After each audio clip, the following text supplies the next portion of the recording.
sommes comme en 1938 où la Tchécoslovaquie avait décidé de se révolter. Pour nous, la seule chose est de les soutenir avec nos munitions, nos armes de défense pour pouvoir faire face et pour que la guerre n'arrive pas en Europe. La même situation qu'en 1938, il en sera bien sûr largement question dans cette soirée spéciale que vous voyez s'afficher sur votre écran. Vladimir Poutine peut-il attaquer l'OTAN, orchestré avec brio comme toujours par Darius Rochebin. Pour tout comprendre, pour tout décrypter, je suis ravie de saluer mes invités sur ce plateau ce soir. Margot Haddad, bonjour. Après les intrusions de drones russes, la Pologne contre-attaque. Oui, une contre-attaque avec tous les leviers possibles, contre-attaque diplomatique, contre-attaque sécuritaire. Pour la diplomatie, d'abord, évidemment, vous le savez, la Pologne a déclenché l'article 4 de la charte de l'OTAN, une Pologne qui aussi fait appel à l'Union européenne. L'intrusion de drones russes supposés dans son espace aérien est discutée au Parlement. Et puis, il y aura demain, vous le savez peut-être aussi, une réunion extraordinaire au Conseil de sécurité de l'ONU. La contre-attaque, je vous le disais, elle est aussi sécuritaire, avec d'abord cette no-fly zone instaurée sur la frontière, ou les frontières, devrait-on dire, orientales de la Pologne, frontière avec l'Ukraine, avec la Biélorussie. Plus de vols passagers sur cette frontière, sauf à de rares exceptions. Les Polonais qui demandent aussi à leurs alliés de l'OTAN de leur fournir davantage de défense, de systèmes anti-aériens. Et puis des Polonais qui s'entraînent aussi sur le terrain avec un exercice géant ici, 30 à 40 000 hommes mobilisés pour cet exercice militaire baptisé Défense d'acier 2025, pour faire contrepoids évidemment à ce qui se prépare dans les heures qui viennent de l'autre côté de la frontière en Biélorussie. Russes et Biélorusses vont lancer le Zapad 2025 pour notamment s'entraîner à déployer la menace nucléaire. Merci infiniment Thomas Mistraki, puis Varsovie. Bon courage à vous. Alors, erreur ou pas, c'est le grand débat entre Russie et Pologne, enfin Russie et quasiment le reste du monde, oserais-je. Alors, on va poser les faits avec vous, colonel Goyal, on se déplace ensemble, c'est au matin. Quelque chose qui existe au merci de la Russie. Et Loukachenko, il vient assez souvent chez Poutine pour demander un petit peu d'argent, un petit peu de pétrole, un petit peu de soutien. Et par exemple, en 2020, c'est uniquement à cause de soutien de Poutine que le régime de Loukachenko a survécu. Parce qu'il y avait des masses, des militaires, de la police, des FSB de la Russie, qui ont aidé Loukachenko là en Biélorussie. Donc, Poutine, il peut s'en servir quand il veut, où il veut, autant qu'il veut. C'est un porte-avions pour lui, la Biélorussie, qui peut l'utiliser pour ses exercices militaires et pour des objectifs militaires. On le voit assez souvent, on l'a vu au début de la guerre en Ukraine, quand les Russes ont attaqué aussi de la territoire de Biélorussie vers l'Ukraine. Et on peut attendre tout le temps que ça sera utilisé encore une fois comme ça. On reste ensemble, Sergei Parkhomenko, Jean-François Bureau. J'ai même lu certains qui titraient les exercices qui terrorisent l'OTAN. On a des raisons d'être terrorisé par ces exercices qui commencent demain? Non, mais je pense qu'on a raison de prendre ça au sérieux. On n'est pas terrorisé, mais on prend ça au sérieux. Ça commence demain, comme vous le dites. En octobre 2021, c'est-à-dire quelques mois avant l'invasion de l'Ukraine par la Russie, il y avait déjà eu de grands exercices du même type. En Biélorussie, effectivement. Et donc, les exercices que tient la Russie avec la Biélorussie, c'est la démonstration, ça se veut une démonstration de force, c'est fait pour nous intimider, ça c'est très clair. Pour autant, c'est en même temps une occasion d'avoir une certaine évaluation des capacités, aussi bien russes que biélorusses. En octobre 2021, les services secrets américains avaient pas mal évalué ce que la Russie préparait sur l'Ukraine à partir des exercices Zapad. Bon, donc, à la fois, ça n'est pas nouveau, le contexte, lui, est différent, et donc il faut prendre ça au sérieux. Dans un instant, on reste ensemble, bien évidemment, on continue d'en parler, de simples exercices ou les prémices d'une escalade, vous saurez tout, et notamment grâce au colonel devant notre écran magique. Donc là, concrètement, c'est le retour donc, de force forces russes importantes en Biélorussie, a priori 30 000 soldats, donc c'est des forces terrestres et aéroterrestres. L'exercice est toujours sensiblement le même, c'est-à-dire le scénario est toujours le même, c'est nous sommes attaqués par des pays de l'OTAN et nous contre-attaquons sur ces pays de l'OTAN. Donc nous passons à l'offensive, éventuellement préventive. Donc si on regarde ces images, par exemple, d'archives qu'on a retrouvées, le dernier exercice c'était en 2021, qu'est-ce qu'on y voit? Quelles leçons peut-on retenir de ces exercices en regardant dans le rétro? Alors ça peut être associé effectivement à des exercices dans la Baltique, de Zapad c'est ouest, donc c'est pas simplement la Biélorussie, c'est l'ensemble du front, du théâtre d'opération à l'ouest. Donc c'est un exercice militaire, c'est-à-dire qu'on teste un certain nombre de choses, on s'entraîne à faire des opérations en grand, on s'entraîne à faire des opérations interarmées, des opérations de débarquement, des opérations amphibies, des opérations de franchissement, également typiquement l'opération amphibie, des opérations terrestres, mais toujours de grande ampleur. C'est ça, c'est le test. Et en même temps, ça sert aussi de démonstration de force. Il y a un aspect démonstratif qui est toujours extrêmement important. La Russie montre ses muscles, montre ce qu'elle sait faire, et c'est évidemment toujours très observé. Alors, la crainte selon les Polonais, c'est que l'objectif de l'exercice russo-bélarusse soit de simuler l'occupation très précisément du corridor de Suwałki qui s'étend là, c'est ça, le long de la frontière entre la Pologne et la Lituanie. Effectivement, alors encore une fois, vous avez il y aura peut-être une armée, deux armées, trois armées russes, ça peut être au moins deux armées qui seront en Biélorussie, et à partir de là, vous voyez, la Biélorussie c'est stratégique, on peut imaginer après tout une nouvelle offensive en direction de Kiev, ça paraît très compliqué parce que maintenant la zone est très défendue, cette zone-là elle est complètement fermée de toute façon. En revanche, oui, on peut s'inquiéter, en tout cas surveiller les possibilités, ou peut-être que les Russes eux-mêmes testeront ce scénario d'attaque sur le couloir de Suwałki. Pourquoi? Il y a un aspect offensif et défensif. C'est-à-dire qu'à la fois défensif pour eux, c'est dire voilà, on va au secours de Kaliningrad, cette poche, cette exclave qui a fait une immense base qui est capable de perturber tout ce secteur de l'OTAN. Eh bien, en même temps, elle est isolée. On sait très bien que du côté russe que cette poche de Kaliningrad sera attaquée, donc on vole à son secours en passant par le couloir de Suwałki, qui est en réalité la frontière entre la Pologne et la Lituanie. Et en même temps, d'un point de vue offensif, c'est une manière complètement d'isoler complètement les pays baltes, de couper en tout cas toute voie routière venant du reste de l'OTAN, en particulier de la Pologne. Merci colonel. Et c'est pas tout en termes d'information. Regardez ces images qui sont relayées maintenant ces dernières heures de bases secrètes stratégiques qui seraient en construction sur le sol bélarusse, des images satellites de Planet Lab consultées par le site Radio Free Europe, comme ça je suis complète sur les sources, et elles pourraient être utilisées pour accueillir des missiles russes. On retourne s'asseoir, je vais interroger Sergei Parkhomenko qui est toujours avec nous. Sergei Parkhomenko, la Biélorussie, elle étend son infrastructure militaire près de l'Ukraine. Que faut-il redouter? Je le disais en introduction, en 2022, c'est un peu comme ça que tout avait commencé et c'est ce qui avait alerté les autorités, et à l'époque surtout américaines d'ailleurs.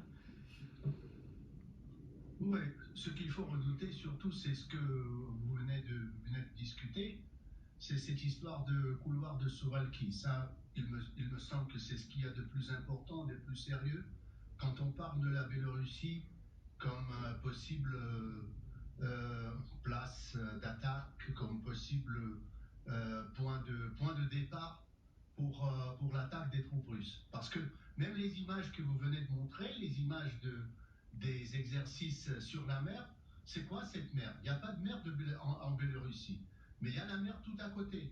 Il y a la mer à la région de Kaliningrad. Et c'est pas loin du tout. Le couloir de Suwałki, c'est 60 km, c'est rien du tout.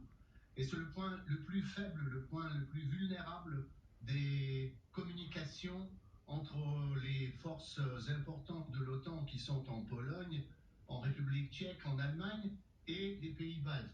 C'est là où est le point stratégique, je crois. Et il me semble que ça doit être le point d'inquiétude, si on peut dire, pour les troupes de l'OTAN aussi. Pardonnez-moi, Sergei. Et donc, que des missiles Rushnik puissent être aussi activés à partir de la Biélorussie, c'est tout à fait imaginable. Je pense qu'effectivement, la Biélorussie aujourd'hui n'a pas la capacité à opposer face à Poutine la moindre exigence en termes de souveraineté. C'est surtout que Poutine s'en sert comme une base arrière. On l'a vu notamment lors de l'invasion de l'Ukraine. Lors de l'exercice en septembre 2021, il y avait des soldats de cet exercice Zapad qui étaient restés sur le territoire biélorusse, qui avaient pu rejoindre l'Ukraine. Et donc Poutine s'était servi pour l'invasion de l'Ukraine par la Russie. Aussi, quand on parle des plans qui ont été mis en place lors des exercices précédents, en 2017, il y avait un plan qui avait été mis en place de Zapad sur 3 pays fictifs qui ressemblaient fortement à des États baltes pour imaginer aussi une agression de ces États-là. Donc toujours écouter d'une certaine manière, même s'il ne faut pas tout écouter, mais ce que veulent dire ces plans-là et ce qu'ils nous disent sur le long terme. Guillaume Roquette, et je laisserai la conclusion au colonel. Oui, la Biélorussie, c'est un peu le poste avancé de la Russie, en particulier vers les Pays-Bas. Ce qui est impressionnant, c'est que vous parlez des missiles Oreshnik à l'instant. Ils ont une portée de plusieurs milliers de kilomètres jusqu'à 5000, 5500, je crois. Et en fait, aux deux extrémités du spectre, c'est-à-dire le missile le plus lourd et le vecteur le plus modeste qui est le drone, dans les deux cas, en fait, c'est comme si la Russie montrait qu'elle pouvait enjamber l'Ukraine et frapper directement l'Europe, c'est-à-dire nous. Et en ça, effectivement, on est dans un tournant. Colonel ? Oui, alors première chose, on va calmer un peu les ardeurs. Il n'y aura pas d'attaque à partir de Zapad. Il y aura pas, c'est pas possible. Militairement, il y a trop de forces russes qui sont fixées en Ukraine. Ils n'ont pas les moyens de se lancer dans un autre front. Il faut être clair là-dessus. Et paradoxalement, le fait qu'il y ait une attaque sur la Pologne avec des drones, c'est un indice qu'il ne se passera rien en réalité. C'est-à-dire que quand on veut faire la guerre, on le fait par surprise et massivement. On ne lance pas des alertes, on ne lance pas des petites attaques auparavant. Ça, c'est le premier élément. Ensuite, concernant le missile Oreshnik, d'abord, ça n'a rien à voir avec l'exercice. On ne voit pas très bien ce que ferait ce missile dans cet exercice. Il est là juste en démonstration, juste en démonstration de puissance. Accessoirement, qu'il soit en Biélorussie, ça ne sert à rien parce qu'il fait 5500 km de portée. Donc, encore une fois, c'est une manière de le montrer à l'avant. Et je terminerai juste en disant que ce qu'on constate par contre de manière générale, c'est que tous les travaux d'infrastructure ont lieu dans cette région, Biélorussie, dans le secteur de Leningrad, le secteur militaire de Leningrad, etc. Ce qui montre bien que le centre de gravité russe, dès que la guerre en Ukraine se termine, le centre de gravité militaire russe sera dans cette région. Merci, colonel. Merci. Réagit tout de suite. Kaliningrad aurait été rayé de la carte sur le plan militaire. Ils auraient réagi. Et là, zéro réaction à ce secteur de l'Union européenne. Ce n'est pas un aveu, franchement, de très grande faiblesse, il n'y a pas d'autre mot. Comme vous le savez, je le rappelle toujours, nous sommes des démocraties et nos dirigeants... Les États-Unis aussi. Attendez, oui, mais justement, les opinions publiques ont des réactions différentes. Ce que vous proposez, des opérations de représailles... Je ne le propose pas. Je dis les Américains réagiraient comme ça, mais les Européens, voilà. nada. Ben oui, parce que les opinions publiques européennes n'est pas l'opinion publique américaine. Les opinions publiques, vous l'avez dit d'ailleurs vous-même, au Portugal, en Espagne, honnêtement, si on posait la question demain, même dans cette salle, on demandait à l'opinion publique française, bon, est-ce que vous êtes prêt à risquer la guerre avec la Russie à la suite de tirs... J'observe les visages derrière vous. C'est pas un débat ouvert, mais j'observe les visages derrière vous. De l'envoi de 19 drones en Pologne, mais le nom serait massif. Donc, de nouveau, Madame Kallas rappelle 1938, je rappelle en 1938 que Daladier a signé tout en sachant qu'il a été obligé par sa propre opinion publique. Est-ce que ça n'est pas, appuyé sur la plaie? On a jour après jour des gens qui vous disent, allez voir l'Union Européenne, si on touche à l'Union Européenne, article 42.7, tout le monde, ce sera un pour tous, tous pour un. Et le jour où il y a un test, après, on est 24 heures après, zéro.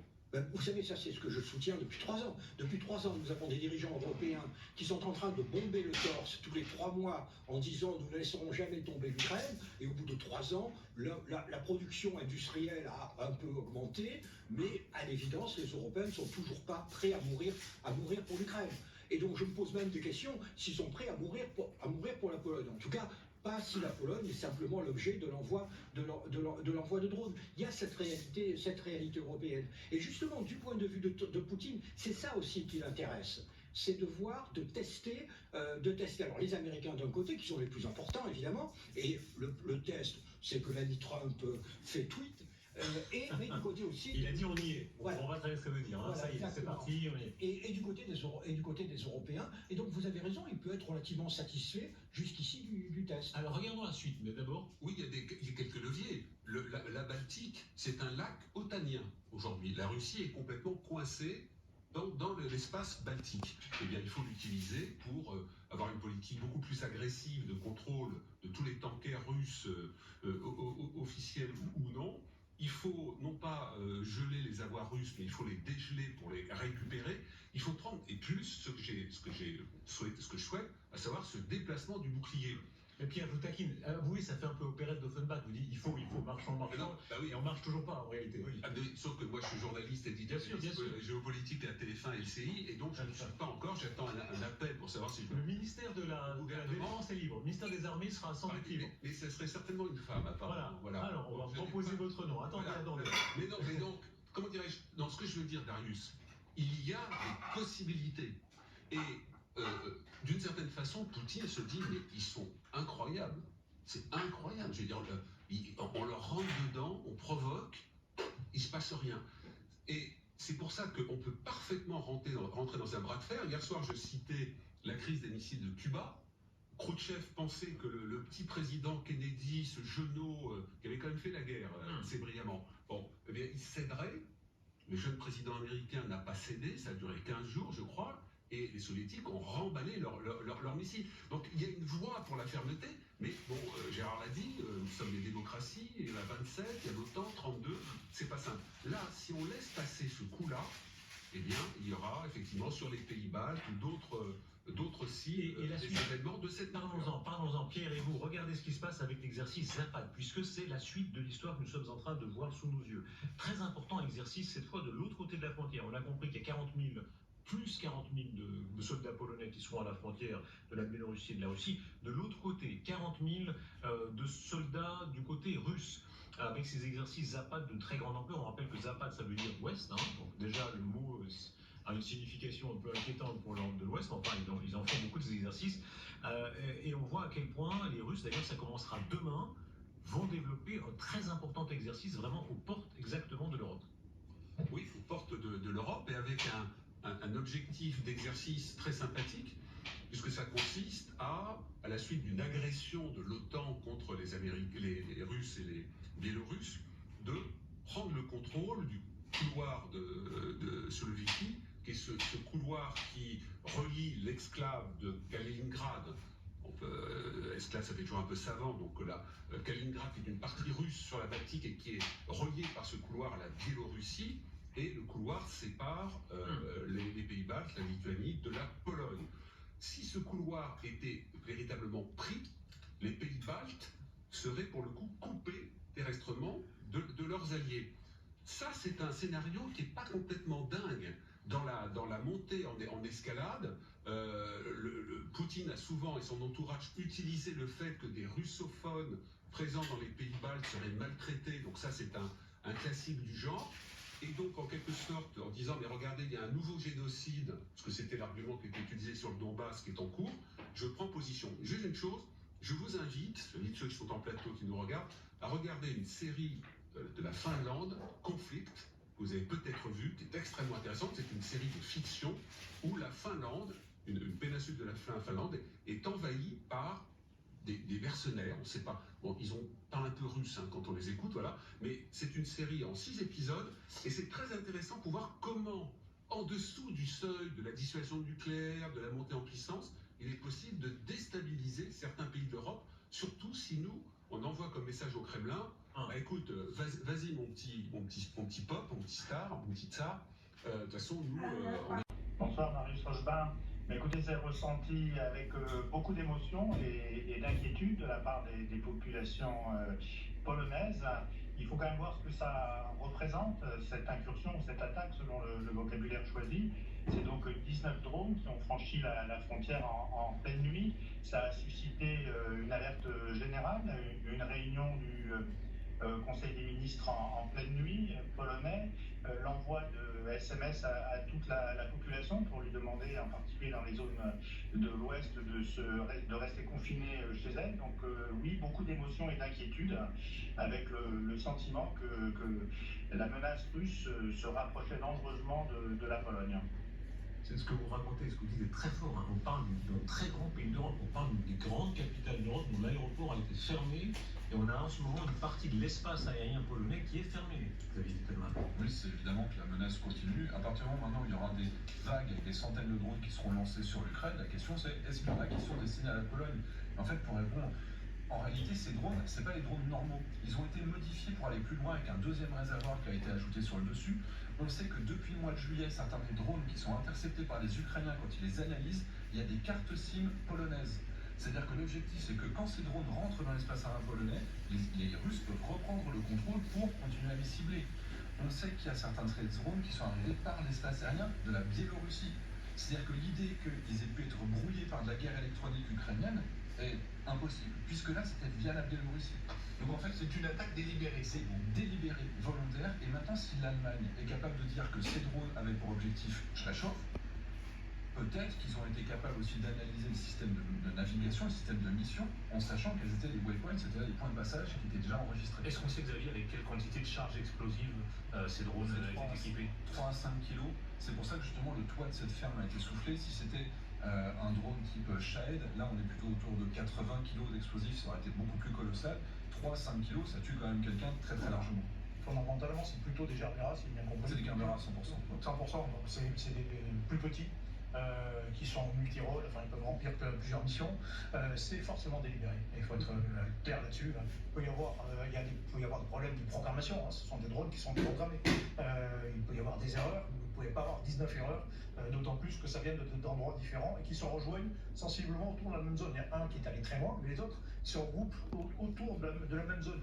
Donc il peut y avoir quelques peut-être du brouillage, des choses comme ça, mais 19, non, c'est pas possible. C'est forcément. Donc c'est beaucoup d'amateurisme de la part des Russes, quoi, parce que pour détruire, mais non, mais le but, endommager. Mais le but c'était pas de détruire. Le but c'était de pénétrer dans le ciel, pour voir la réaction, quoi. Exactement, c'est un test, c'est un grand test. La chaîne de commandement, qu'est-ce qu'on peut induire de quelques informations qu'on a? Donc, on a les drones qui entrent sur le territoire de l'Europe de l'Ouest, les avions de chasse néerlandais qui entrent en action, le chancelier d'Allemagne qui est réveillé ou en tout cas averti en pleine nuit. Dans ce cas-là, par exemple, est-ce que le commandement de l'OTAN est averti de manière quasi simultanée?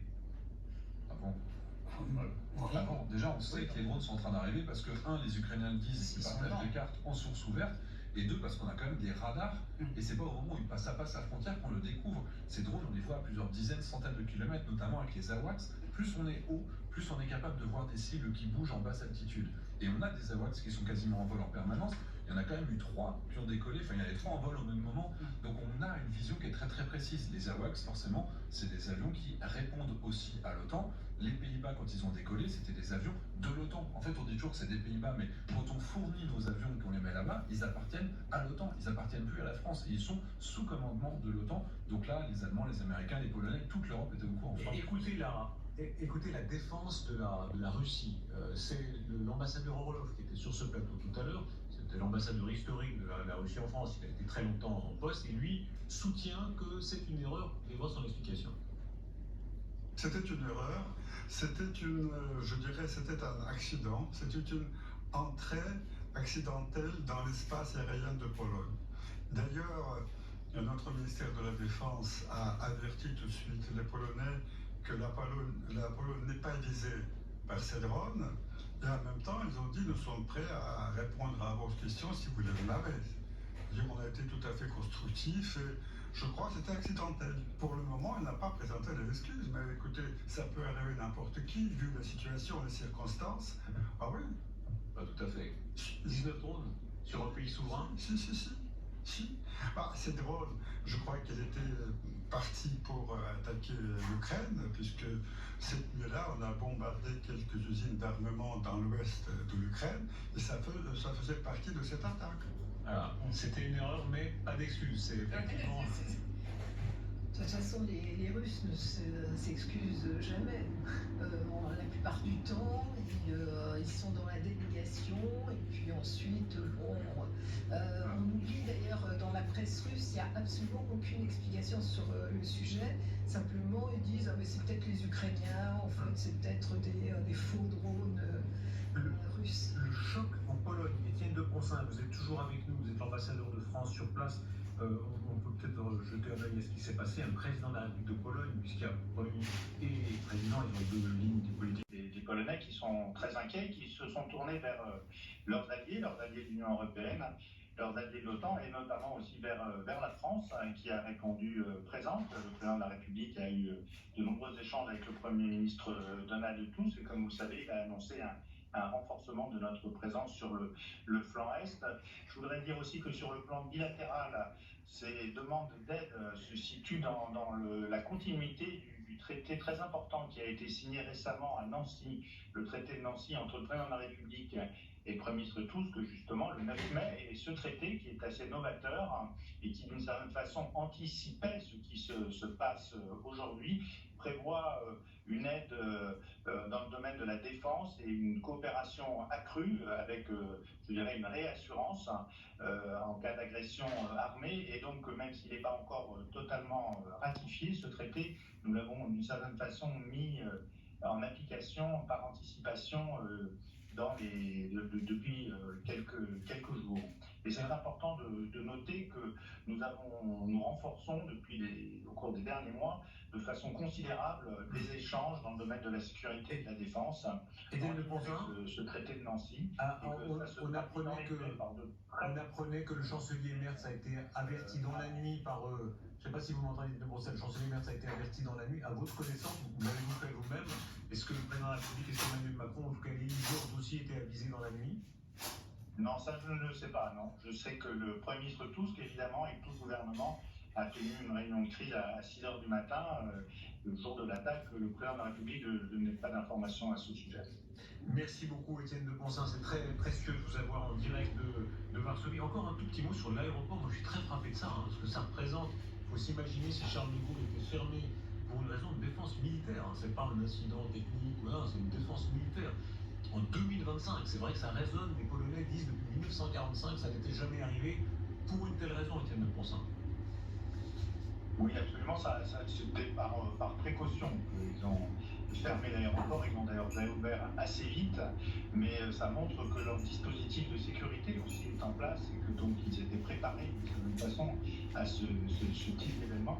Je voudrais rappeler que pour les Polonais, cette attaque, ces incursions, elles sont délibérées. Ils l'ont dit dès le départ, et d'une certaine façon, ils s'inscrivent totalement en faux avec ce que dit l'ambassadeur Orlov. D'abord parce que la Russie a changé de position, parce qu'au départ, si je comprends bien, les Russes disaient d'abord que ce n'était pas eux, que ce n'étaient pas des drones russes. Puis, devant l'évidence, visiblement, ils cherchent une autre explication. Mais en tout cas, pour vous rendre compte de la position polonaise, dès le début, les Polonais, sur la base de leurs propres renseignements, ont estimé et l'ont affirmé que c'était une attaque délibérée. Monsieur l'ambassadeur, merci beaucoup, merci infiniment. Les Polonais donc qui ont fermé l'aéroport momentanément, mais maintenant c'est toute une partie, là ce soir, de l'espace aérien de la Pologne qui est fermée, toute la partie du côté de l'Est, du côté de la Russie. Idem pour la Lettonie, la fermeture de la frontière aussi avec la Biélorussie. La Russie a appelé jeudi la Pologne à revoir sa décision de fermer la frontière avec la Biélorussie. Écoutez le Premier ministre Tusk, le Polonais, qui parle de la fermeture des frontières. Pour des raisons de sécurité nationale, nous fermerons notre frontière avec la Biélorussie, y compris les passages ferroviaires en raison des exercices Zapad. En réaction, il y aura des exercices de notre côté de la part de l'armée polonaise et des forces alliées. Mais il est clair que ce type d'exercice est agressif de la part de la Russie et de la Biélorussie.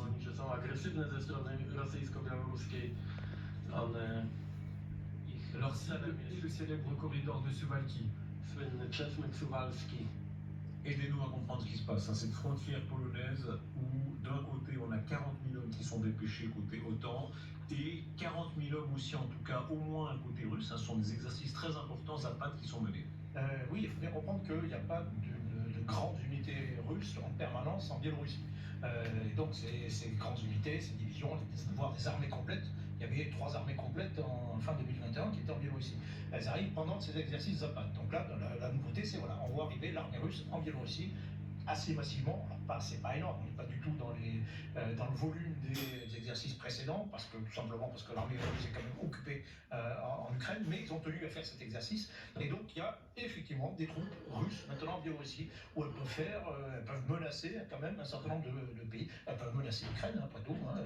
On peut imaginer un nouveau scénario d'attaque de Kiev. Alors, ce sera difficile pour eux, mais on peut imaginer de menacer le couloir de Suroki, aller vers le Kaliningrad, les Pays-Bas. De toute façon, dans ce scénario, cet exercice, vous aurez une attaque contre un pays de l'OTAN.